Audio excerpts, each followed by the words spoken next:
Dando início a uma série de vídeos que eu já queria ter trazido para o canal, mas de acordo com a minha indisponibilidade eu não consegui, mas espero que agora eu consiga trazer aos poucos os vídeos.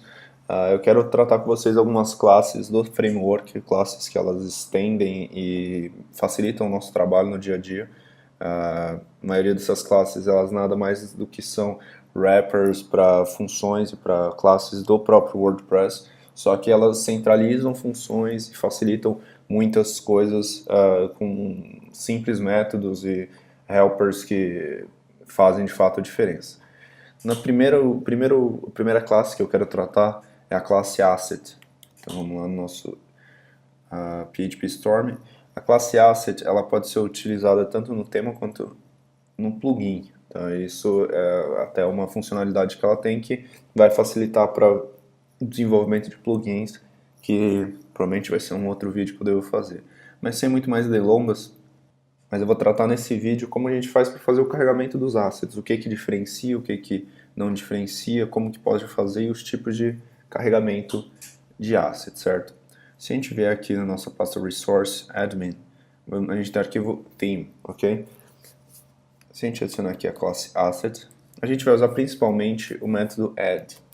O método add, se a gente for olhar os parâmetros que ele aceita em Asset Factory, se a gente olhar aqui o método add, vamos até copiar aqui, ele aceita basicamente os mesmos parâmetros que o método WP enqueue script e enqueue style, ó, handle, path, que é aquele que chama de source, dependencies, version e infooter, ok? Então, o que isso significa?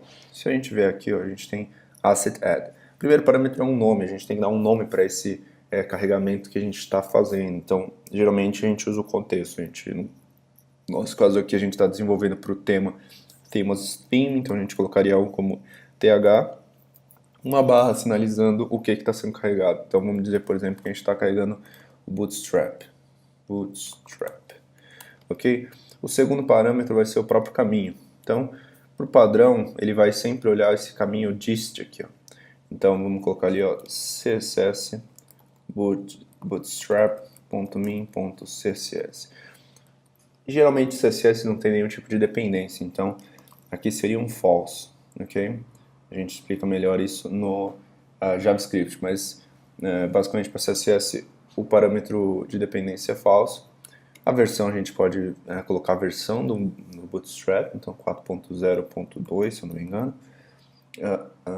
O quarto parâmetro, na verdade o quinto parâmetro, ele é um parâmetro misto, né?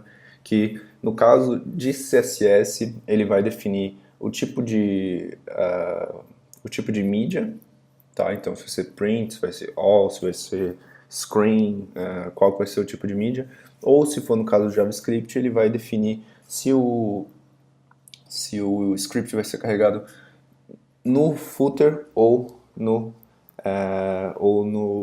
dentro da tag head, tá? Aqui no nosso caso eu vou colocar aqui, por exemplo, print, ok? E o último parâmetro é o type. É bem comum, às vezes você vai fazer requisição num script, por exemplo, o CDN do Google, vamos dizer lá, cdn.google.api /maps /v1 /key, por exemplo, tá? Por vezes, esse asset que a gente está carregando, ele não vem com a extensão .js ou com a extensão .css. Então esse último parâmetro nada mais é do que um descritivo. Ele aceita dois únicos valores, script ou style. Okay? Como nosso arquivo aqui ele vai ser tipado, a gente não tem necessidade de definir isso aqui. Então se a gente der aqui um ponto e vírgula, a primeira coisa que a gente vai ver é que ele vai estourar. Porque vai falar que não existe o arquivo. E de fato não existe. Então vamos aqui criar esse arquivo. New file, bootstrap.min.css. Feito isso, opa, acho que eu escrevi errado.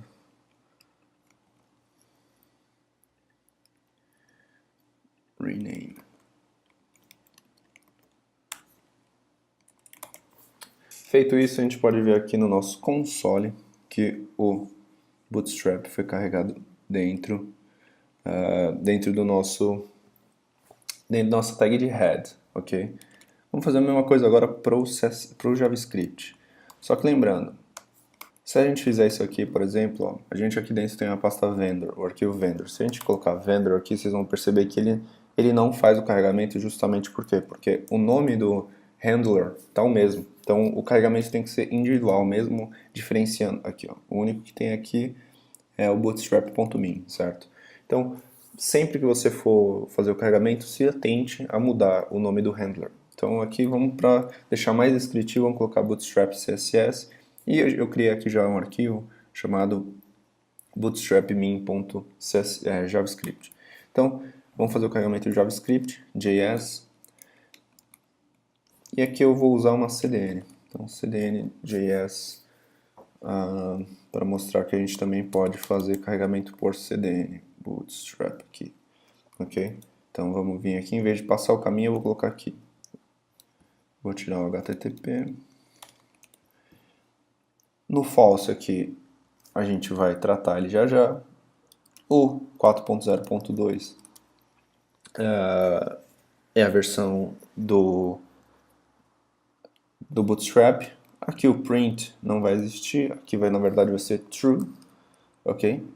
E o último parâmetro não precisa porque é um arquivo tipadão, ok? Então, vamos lá. Se eu der um refresh aqui, vocês vão perceber primeiro que ele vai carregar, mas ele vai atacar falha, tá? Então, se eu procurar aqui, ó, bootstrap.min, a gente tem aqui, ó, o bootstrap.min sendo carregado, mas ele está falando bootstrap precisa de jQuery, ok? Então, por isso que aqui nesse false a gente pode simplesmente colocar dentro de uma array jQuery, ok?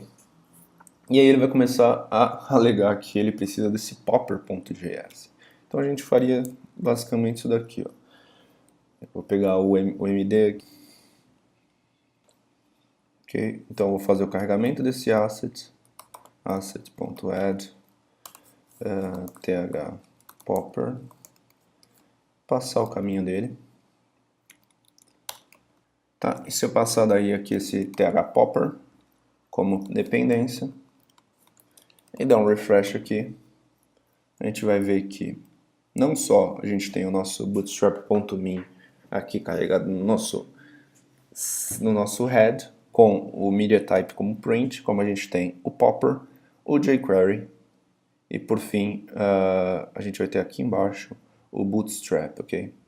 Então, o quinto parâmetro true, ele está identificando que a gente pode fazer esse carregamento no final do nosso arquivo. Se a gente voltar ele para só tirar, porque o padrão é false, ele vai simplesmente carregar tudo dentro da tag de head. Aqui, ó, então ficou bootstrap, jQuery e também o popper, ok? Então, basicamente essas são as formas de você adicionar dependências, assets no dentro do framework. Nos próximos vídeos eu vou tratar os itens extras, os outros métodos e funcionalidades que a classe também abriga, ok? Forte abraço, até a próxima.